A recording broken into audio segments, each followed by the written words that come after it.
Hi everyone, welcome back to Text to Performance Lesson 2. My name is Miss Madison and over there we got Mr. Bryan. What's up, What's Mr. up? Bryan?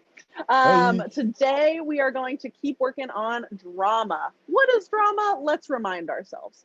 Drama is storytelling using our tools of an actor. We have put them up, 3 tools of an actor. Repeat after me. Body, Body, voice, voice, and imagination. imagination. And we use those 3 tools to tell a story. And today we are actually going to be looking at the text of the story we are going to tell. We also last week learned a very fancy French word called ensemble. And every time we say ensemble, we put our hands together like this because ensemble means together. Yes, so ensemble means together. And every time we say ensemble, or every time Mr. Bryan says ensemble, we are going to clap our hands together to remind us of what ensemble means. Okay, that's enough. That's enough. Before we warm up, let's quickly check in about how we are doing. So when we check in during our QSP classes, we say our name, our pronouns, and 1 word about how we're feeling. So that's what we're going to do today. But if you're in your house, if somebody's around, you want to just check in with them, give them a little moment. Maybe they can check in with you, or you can tell us, and we are listening too. So I'm Miss Madison. My pronouns are she and her, and I feel happy. Your turn, Mr. Bryan. My name is Mr. Bryan. My pronouns are he and him. And I am feeling like excited. Yeah. Awesome. So, friend, how do you feel? Great. We're all feeling, different things. No matter how you feel, it's all valid. It is all real. So now, before we get into our story, we are going to warm up our tools of an actor with Mr. Bryan. Awesome. Thanks, Ms. Madison. All right, everyone. So depending on your space, what I want you to do right now is if you can stand up, please do so. If you can't, that's okay. You can stay seated, but just make sure you're sitting up. It's all about breath support and standing up straight. So right now, I can only sit right now, so I'm going to be doing that. And what I want you to do right now is, if you can, feet are planted in the ground. If not, just nice strong base here, nice strong base seated. All right, and now what I want you to do is reach up as high as you can, reach up as high as you can. Tips of your fingers, tops of your head, reach up high, reach up high. Don't look at me, don't look at the screen. Look up high, and now reach, reach, reach. Drop your left hand, but nothing else. Reach, reach, reach, reach with your wrist, reach with the tips of your hands, and drop your right hand, your other hand, but nothing else. Keep reaching with your wrist, keep reaching with your wrist, the top of your head, keep reaching, and drop your left arm at the elbow. But keep reaching, and reach, reach, reach. Drop your right arm at the elbow. Keep reaching, and stretch up high, the tips of your elbows. Stretch your elbows down low. Stretch your elbows to the side. And why don't we flap them up and down, faster and faster and faster and faster and faster, and freeze. Now drop this arm, but not the shoulder. Everything but that arm, everything but the shoulder. There we go. And other arm, but not the shoulder. And now I want you to just move around, sway side to side, and give me your best dance right now from this shoulder position. And dance forward, dance backward, and dance to the side. And everyone dance like Miss Madison right now. And freeze, and drop this shoulder right here, but not this one. Now what I want you to do is, with the shoulder up, I want you to bow politely at the camera and look at me and say, "Good day, neighbor." Good day, neighbor. Excellent, excellent. And now you can drop that shoulder. And why don't we do this? Take a big deep breath in and raise those shoulders up. And squeeze your fist and hold that breath and big deep breath out. Let it all go.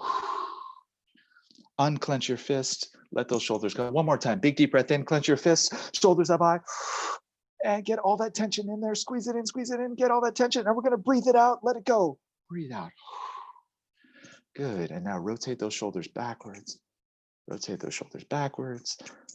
Just a few times, let's do 4, 3, 2, 1. And let's go the other direction, forward.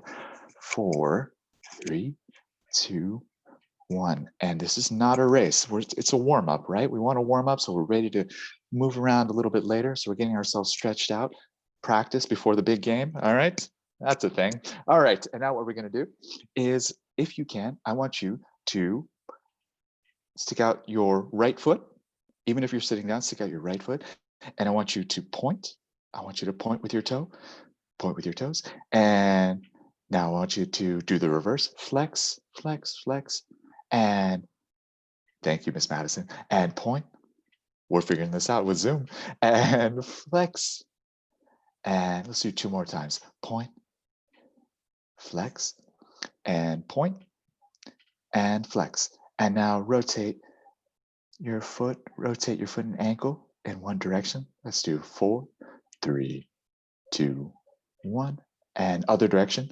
4, 3, 2, 1. All right, other foot, and point, and flex, and point, and flex, and point, and flex. And let's rotate it in one direction. 4, 3, 2, 1. Other direction. 4, 3, 2, 1. And relax, shake that out, shake that out. And what I want you to do right now is, can you stick out your tongue for me? Ha.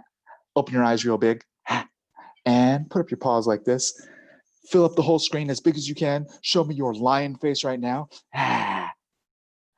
And freeze.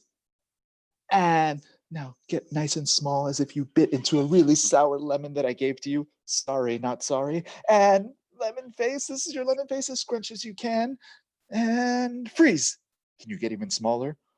Smaller, smaller. And one more time, lion face, as big as you can. Ah. And lemon face. And actor neutral, hands at your side. And now what I want you to do, put your hands on your hips, puff out your chest, and point to the sky, either this direction or that direction. It's your choice. And this is your superhero pose. When I say superhero pose, I want you to give me a tra-la-la to go along with this pose. So, actor neutral, can you give me a superhero pose? Tra-la-la. Excellent. And actor neutral. And now what I want you to do is, I want you to just put your fingers together like this.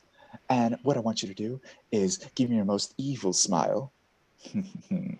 And I want you to hunch your shoulders forward, the exact opposite of what we did with the superhero pose. Get nice and small, curve over, and I want you, this is your evil villain pose. I want you, when I say evil villain pose, I want you to say,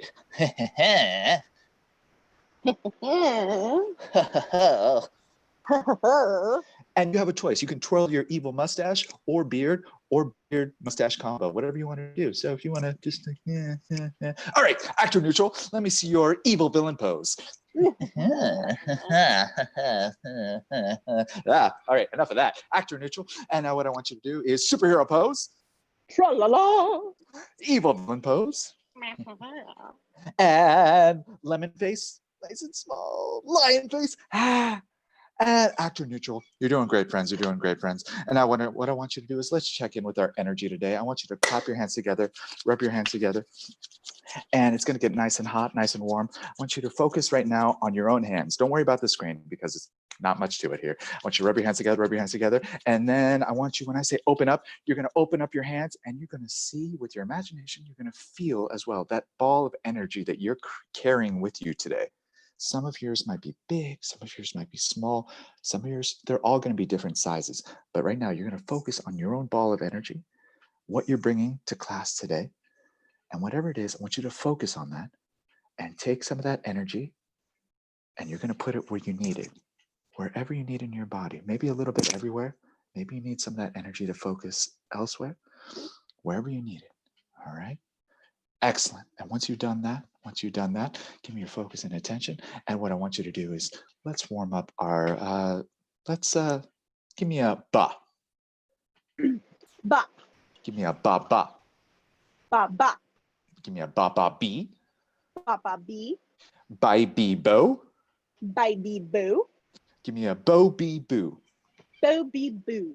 And for the sake of Halloween, I want you to turn around and look at the screen and give me a boo. Boo. Terrified. Thank you. And now what I want you to do, give me a, with a G, give me a gah. Yeah. I want you to put your hands on your belly. I want you to feel that right there. Give me a gah. Really stretch that out. Yeah. Excellent. Give me a gah, gah. Yeah. Yeah. Give me a gah, gah, gee. Yeah. Yeah. Gee. Guy, gee, go. Gee. Gee. Goo. Go, gee, goo. Goo. Gee. Goo. And really stretch that out. Give me a goo. Goo. And now let that go. Give me a ha, ha, ha. Ha ha ha. And put your hands to the air and give me your most evil ha, ha, ha. Ha ha ha. Give me a, and I want you to put your hands on near your belly here and give me your jolliest, happiest ho, ho, ho. Ho ho ho. That's very jolly. Thank you. And now give me with an N. Give me a na. Na. Give me a na, na. Na na. Give me a na, na, ni. Na na ni. Give me a ni.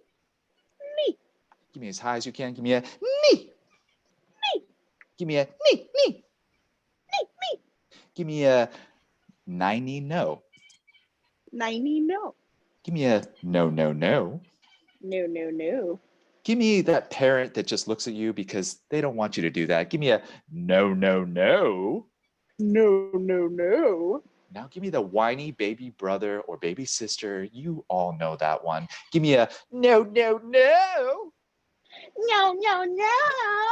Can you be whinier than that, friends? I know you know that voice. I know you know that person. I know that person. Give me a no, no, no. No no no. Excellent. Give me a sa. Sa Give me a sa, sa. sa sa. Give me a sa, sa, si.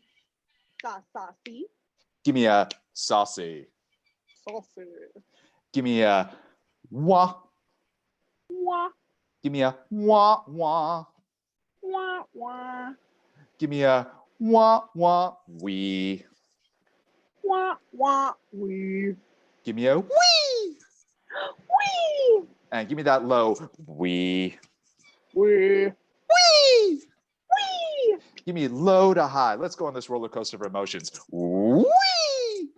Wee. We were going to the dentist, but then we were going to Disneyland. Give me a wee. Wee. We're going to the dentist, Disneyland, but no, it's actually the dentist. Give me a wee. Wee. Thank you for indulging me. Thank you, thank you, thank you. All right, check that out, check that out.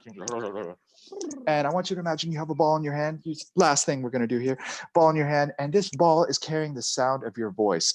But right now, let's give me a bumble right now. Can you give me a big breath? Give me a. And this ball is carrying that sound. So let's throw it just lightly across the room. So it's going to go. Repeat after me. Let's throw it a little further, just a little further. Big breath. Give me a.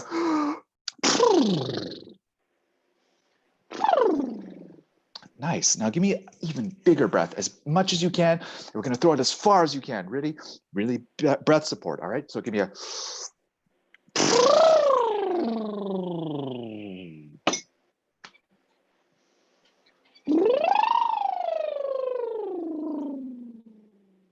Excellent, excellent, excellent.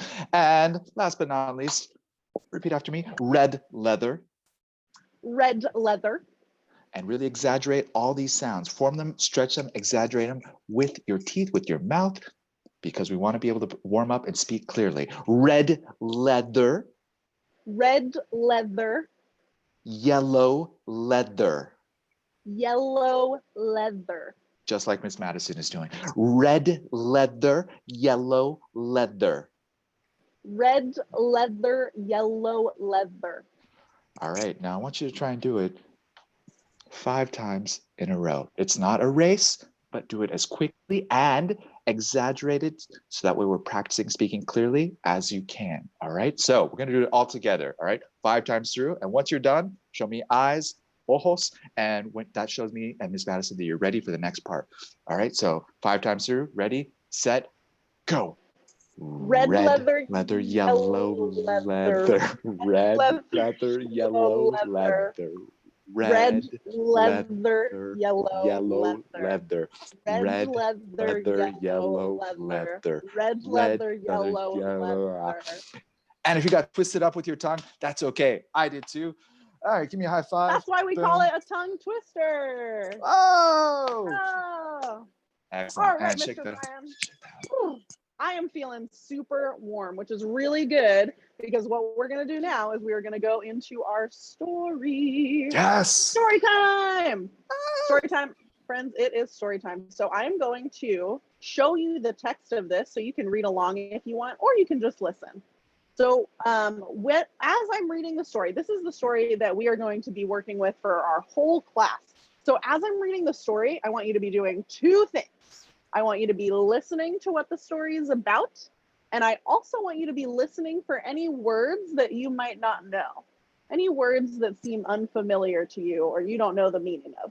So we are listening for two things. What is the story about? And are there any words in this that I don't know? Might be helpful to read along, especially for the words that we don't know.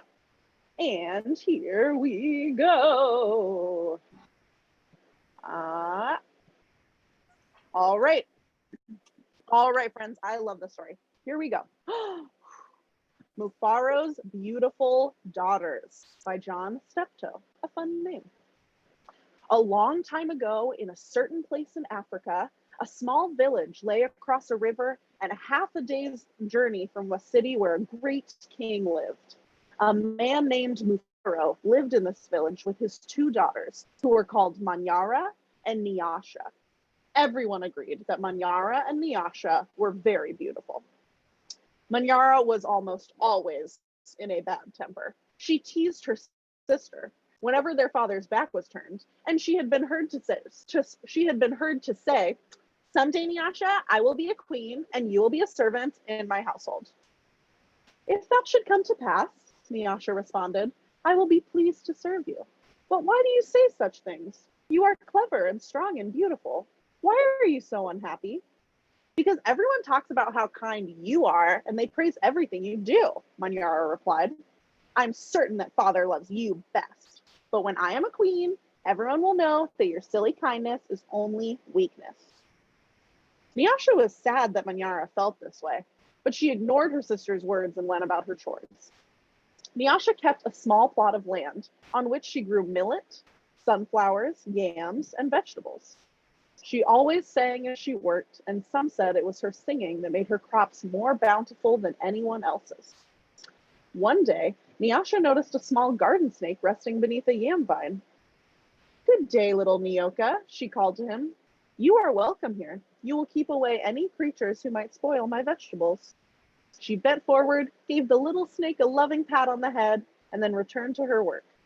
From that day on, Nyoka was always at Nyasha's side when she tended her garden. It was said that she sang all the more sweetly when he was there. Mufaro knew nothing of how Manyara treated Nyasha.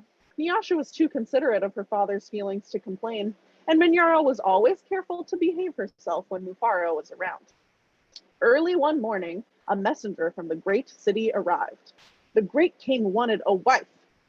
"The most worthy and beautiful daughters in the land are invited to appear before the king, and he will choose one to become queen," the messenger proclaimed. Mufaro called Manyara and Nyasha to him. "It would be a great honor to have one of you It would be a great honor to have one of you chosen," he said. "Prepare yourselves to journey to the city. I will call together all our friends to make a wedding party. We will leave tomorrow as the sun rises." "But my father," Manyara said sweetly, "it would be painful for either of us to leave you, even to be wife to the king. I know Nyasha would grieve to death if she were parted from you.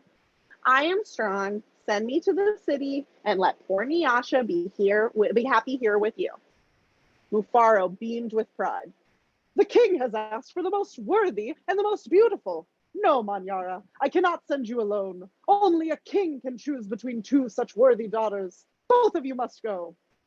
That night, when everyone was asleep, Manyara stole quietly out of the village. She had never been in the forest at night before, and she was frightened.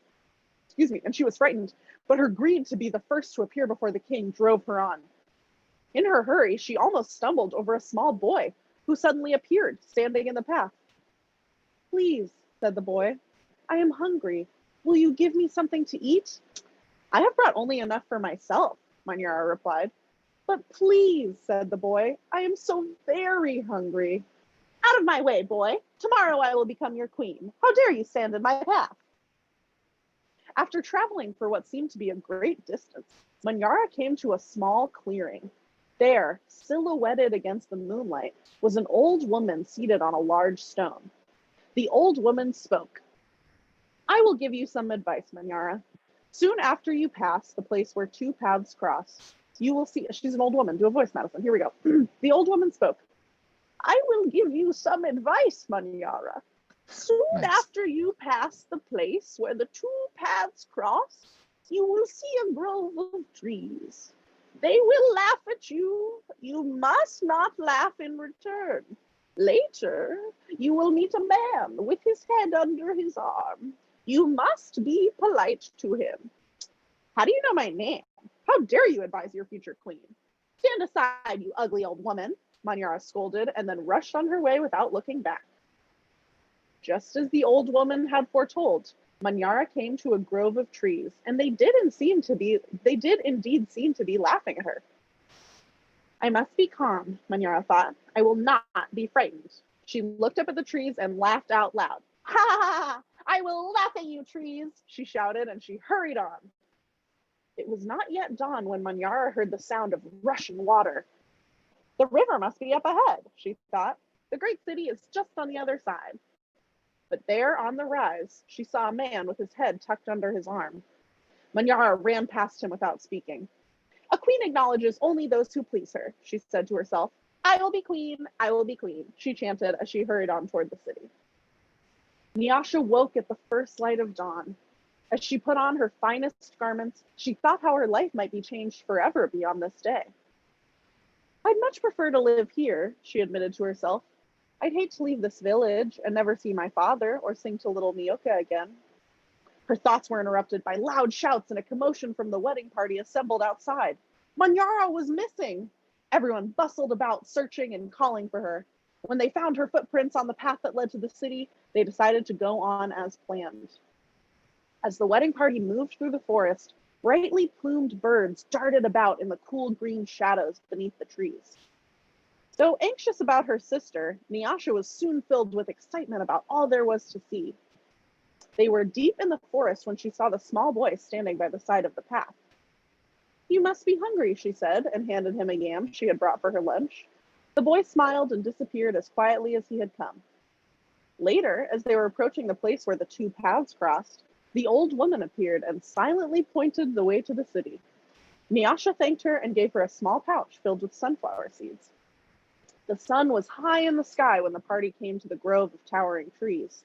Their uppermost branches seemed to bow down to Nyasha as she passed beneath them. At last, someone announced that they were near their destination. Nyasha ran ahead and topped the rise before the others could catch up with her. She stood transfixed at her first sight of the city. "Oh, my father," she called, "a great spirit must stand guard here. Just look at what lies before us. I never in all my life dreamed there could be anything so beautiful." Arm in arm, Nyasha and her father descended the hill, crossed the river, and approached the city gate.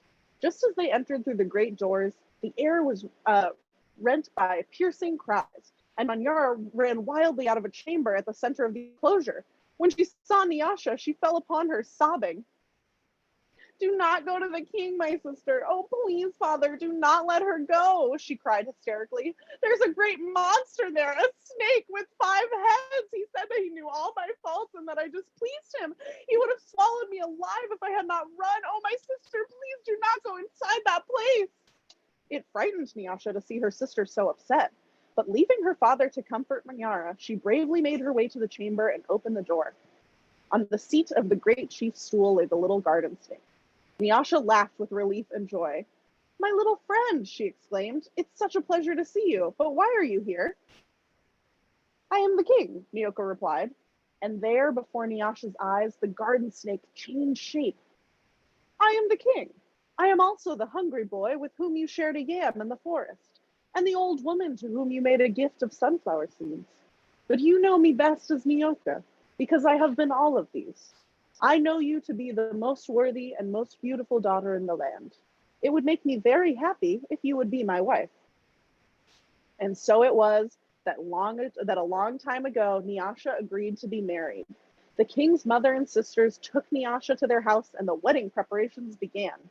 The best weavers in the land laid out their finest cloth for her wedding garments. Villagers from all around were invited to the celebration, and a great feast was held. Nyasha prepared the bread for the wedding feast from millet that had been brought from her village.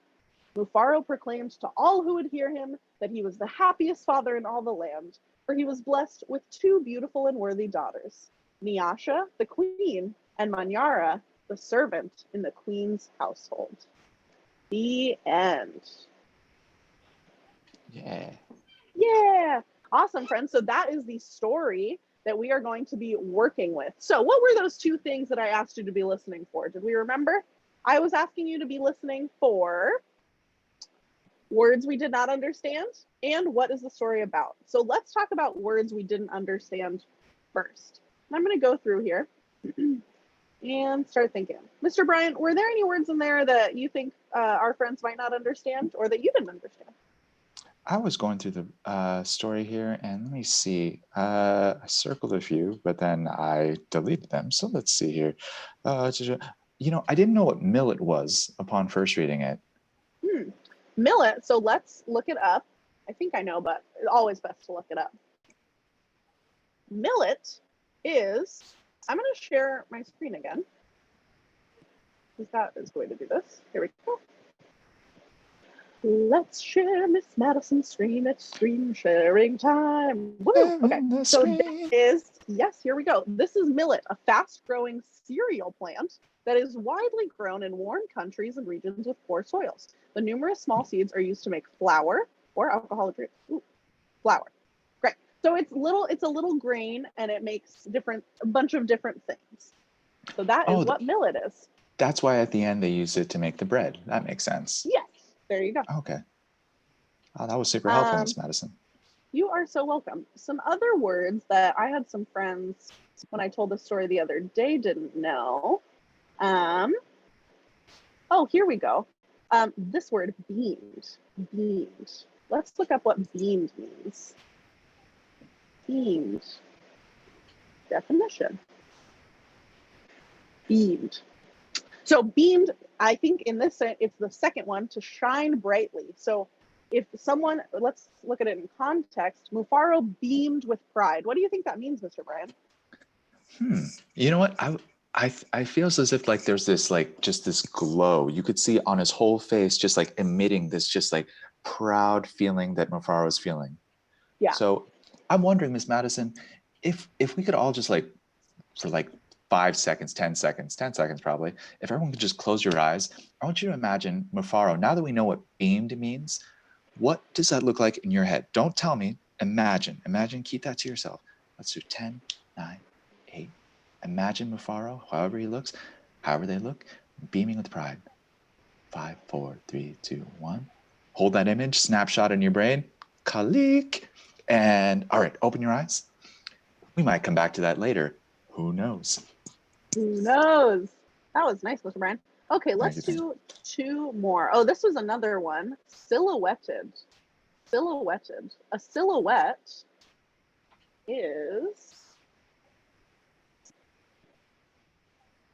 when we can't see details of somebody or something, but we see the outlines. So it's the outline of someone or something visible against a lighter background, especially in dim light. Ooh, let's look at this one. So cool. We see the silhouettes of the lions, but we can't see their faces or anything like that. That is what silhouettes mean. And let's do one more. Let's keep going through the story. Let's do this one. Anxious. That's how Mr. Bryan feels most of the time. We all can experience anxiety a lot. Experiencing worry, unease, or nervousness, typically about a coming event or something with an uncertain outcome. So Though anxious about her sister, Nyasha was soon filled with excitement about all there was to see. Let's do the same thing that we did when Mufaro was beaming with pride. Let's imagine Nyasha being anxious about her sister missing.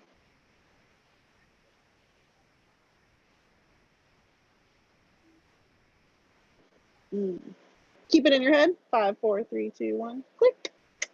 Nice. And save that for later.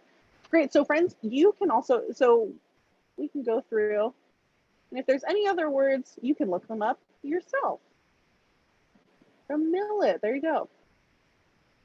Awesome. All right. Now let's have a little chat about what the story was about. That was the other thing that we are listening for. So when we talk about what the story is about, we use a thing called the 5 W's. Oh, and a link to the story, if you want to follow along, is down in the description. So you can look at it, and you can look up words, all that stuff. So when we're talking about what a story is about, we want to talk about the 5 W's: who, what, when, where, why. All right. So who is in this story, Mr. Bryan? Who are the characters in the story? Oh, there's quite a few characters here. We have the sisters, Minyara, Nyasha. We have father. What was the father's name? Mufaro. Mufaro. Oh, and then we had someone we found out was someone else entirely. So Nyoka, who is a small boy, who is also the old woman. And the king. And the king. This is true. This is true. And the king, yes. And we have all the wedding guests, all the family, lots of people. So there's lots of characters in this. And those 3, and the sisters are the main one, because the story is called Mufaro's Beautiful Daughters. So let's, what happens in the story? Friends watching, can we think about what happens in the story? How about this, Miss Madison? I want us all to close your eyes. This is going to be just a quick snapshot. What happens at the very beginning of the story? How are we set up in the very beginning? Close your eyes, close your eyes. What happens at the start? What's the very first thing you think of before anything happens, before any journey happens? What's the first thing you imagine? And imagine, and click. All right, open your eyes. And then what happens? What happens? What happens in the middle? What is our story? What is our journey? What is our journey? What happens in the middle of our story? Close your eyes, and think about what are some actions that happens? What's some of the adventure? Anything at all. Could be your favorite part, could be some trouble that happens, could be someone that one of our characters meets. And think of that moment and click, open your eyes. And now, how does our story end? Now that we have our beginning, we have our journey, we have an ending. How I guess do our characters end up at the very end? How does their journey, I should say, end? Close your eyes and think of that. You can choose one character, you can have several characters, you can have one final picture, whatever it is. First thought, best thought in your head, and hold that thought, and get all those details, all those colors, all those things in there, and click. Open your eyes. All right. Nice. Excellent. That was a fun exercise, Mr. Bryan. Thank you. Thanks. All right. Then we also want to think about the setting of the story. Where does it take place? And when? So lucky for us, our story, the first sentence in our story is, a long time ago, in a certain place in Africa, a small village lay across a river and a half a day's journey from a city where a great king lived. So in the first line of this, that doesn't always happen, friends. That's really nice. In the first line of the story, we find out where in a small village in Africa a very, very long time ago. Yes? And then the last thing, and the most important, is why do we think that the author chose to write the story? What do we learn from this story? What is the moral of the story? And this, let's think about it, Mr. Bryan. Yeah. Mm-hmm. You know, what do we think the moral of the story is? One of my favorite parts about a story like this, Miss Madison, is when you have 2 characters, 2 sisters like this, you have 2 parallel journeys, 2 journeys that are very similar, going along that same path. Now, the first sister has the journey, and they have a few actions that they take, they do a few things, and there's a certain behavior that you see. And then the other journey, the parallel journey that we see, is you start to see the differences between the 2 And you start to see whether or not you agree with them, and you start to see maybe the lesson. The whole purpose is the lesson that we see from those two journeys and with what you take from it. So if you have one sister who wants to be queen and wants people to serve her and she's not really, is she nice, Miss Madison? No, she's not very nice. But then we see the other sister go along that same journey. She has that kind heart, she's helpful, and we learn by being kind, by being genuine, by just being a good person, you start to see what good can happen from that. And you start to see and relate to that lesson that's different from that first journey. Nice. I think that pretty much just summed it up. That is what our story's about. So, friend, that is the text that we are going to be working with. And now Mr. Bryan is going to tell us what our next little activity. I am going to do that. All right, friends. So what I want you to do is I want you to get a piece of paper, get a piece of your computer screen, whatever it is. I want you to have something to draw or write on. It can be a loose paper, it could be a notebook. And what I want you to do, if possible, take a few seconds, go find that thing if you don't already have that. If we have the ability to pause right now and go get that thing, but come right back. But otherwise, I just want you to take the time right now. We started to close our eyes and imagine pictures, very important, imagination, right? And now what I want you to do is we're going to reflect and either draw or write about how we felt about the story. Now, you can think about, as Miss Madison talked about, using the text, who is in the story, where it was, what happened. You can choose one aspect. So you could choose a who, one particular character. You can choose all the characters. You can choose one event that happened, one of the whats. Maybe you could draw or write about the lesson in the story or what you felt the lesson was. So what do you think the lesson was, friends? It's up to you. I want you to write it down or draw it. Haha, tricked you. All right. And what I want you to do now is just take the time to focus on your own drawing or paper. Now, I don't want you to write just one sentence. I want you to just feel free to write all your feelings about all the things. If you want to focus, like I said, on one aspect, on all the aspects, you could write one paragraph about one thing, and then another about another thing, and then another, and then another, and then another. We could just do this all day.